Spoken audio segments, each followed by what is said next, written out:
Hello, I'm Bob Schieffer, and welcome to the CBS Evening News Online edition. Just ahead, retailers call it Black Friday, the day that an estimated 130 million holiday shoppers hit the stores. Byron Pitts will have the story. Also, a major chemical spill threatens a large city in China, but the government's handling of the crisis gets criticism from an unusual source. And in our Friday Consumer Alert, you'll see how a late payment on one of your credit cards could affect rates on other cards. It's all starting now on the CBS Evening News Online edition. The day after Thanksgiving is as much a part of our tradition as Thanksgiving itself. On Thanksgiving, we say thanks and eat. On the day after Thanksgiving, millions of us shop.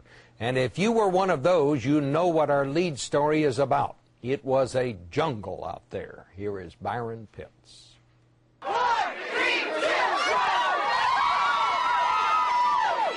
1! From Miami to New York and San Francisco. Everybody trying to find that parking spot. Lines were long well before sunrise. We got a music system, we got a portable DVD player. And in some places, civility was gone before breakfast. Where is excuse me? Because I will slap you. In Renton, Washington, shouting turned to shoving. Black Friday in America, when analysts predict 130 million shoppers will each spend an average of $400 on gifts just over this holiday weekend alone. 60% off. Oh my gosh. Bargain hunters like Sean Williams. It's like you get 50% off before 11 o'clock, and if you don't get here before 11, then things run out, and then, you miss out. Last year, retailers did $8 billion in business on Black Friday. Regardless of how it goes this year, sales will be impacted by the internet like never before. Michael Brim, a college freshman, created his own website that allows consumers to window shop weeks before Black Friday. I'm catering to the average Joe, the average person who's looking to get a deal, the average person who's going shopping on Black Friday. The site's received more than 2 million hits, and it's not the only one. Brim calls it a way to educate consumers. Angry retailers have threatened to sue, arguing it jeopardizes their holiday business. Yes, I got everything. And business, say analysts, may not be as good as last year. You've got people just incredibly unsettled about what their life will look like next year, and that's having an impact. But no matter, the hardy and the hardcore keep shopping. Last year, Black Friday wasn't the busiest shopping day. It was the Saturday before Christmas. Byron Pitts, CBS News, New York. And now to the water crisis in China. We sometimes think we have pollution problems in this country, but they are minuscule compared to what China is facing. Earlier this week, Barry Peterson reported on the rampant pollution that's come with China's economic boom. The latest disaster has poisoned the river supplying water to a city in the northeast, and it's threatening cities downstream now in Russia. This time, Barry says China's people and press may finally have had enough.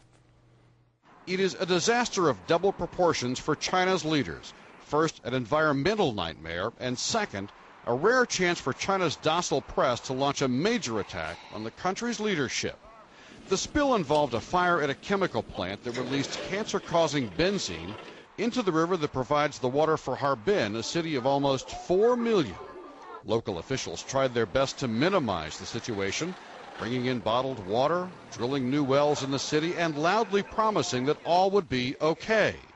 Surprisingly, it was China's official news media that wasn't buying it. The country's main official news agency said the disaster has, quote, stunned the whole nation. Now, the 50-mile-long flow of benzene may become an international incident because the water flowing in the contaminated river will be in Russia sometime in the next 2 weeks, and the United Nations is offering to help coordinate cleanup efforts. But here's the reality. Decades ago, China started building plants and factories with no real regard to their environmental effect. As CBS News reported earlier this week from one small city that deals with tanning leather, the chemicals are often poured into the street to make their way into the local river. Many of China's major rivers are badly polluted. Where the people of China once accepted this as the price of progress, they are increasingly frightened and angry about how they live. What's changing is that a lot of people no longer accept that China's progress means sacrificing their health or the health of their children. China's leaders once insisted this was for the good of the country. Suddenly, a lot of people in this country aren't buying it. Barry Peterson, CBS News, Beijing. With the holiday shopping season now officially underway, millions of Americans will be using their credit cards more than at any other time of the year. But convenient as they are, credit cards carry financial risk, including interest rate hikes that can hit when you least expect them. Thalia Shuras has our Friday Consumer Alert.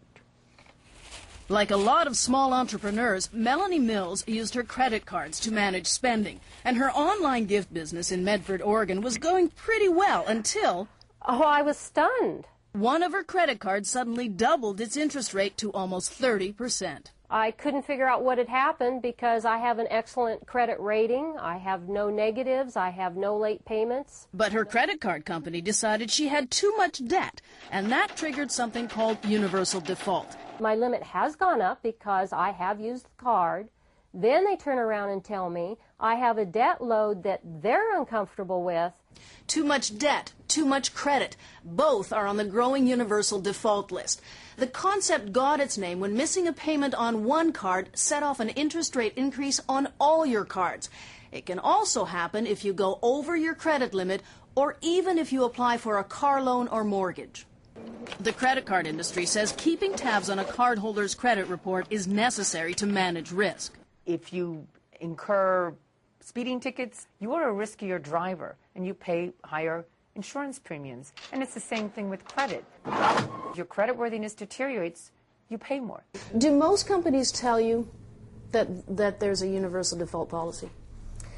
I would say about half of the companies with universal default do mention it, but the way they mention it, you'd never know what they're talking about.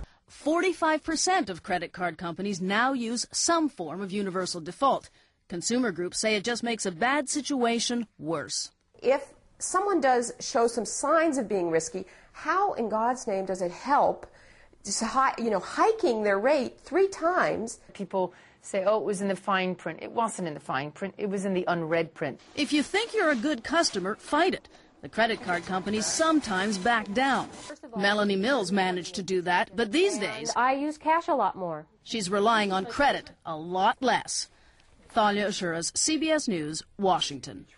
More stories are just a click away, but don't forget to join me on television for the on-air edition of the CBS Evening News. On Monday's broadcast, you could call it a TV revolution. It's already happening, and the way you watch television will never be the same again. For CBSNews.com, I'm Bob Schieffer.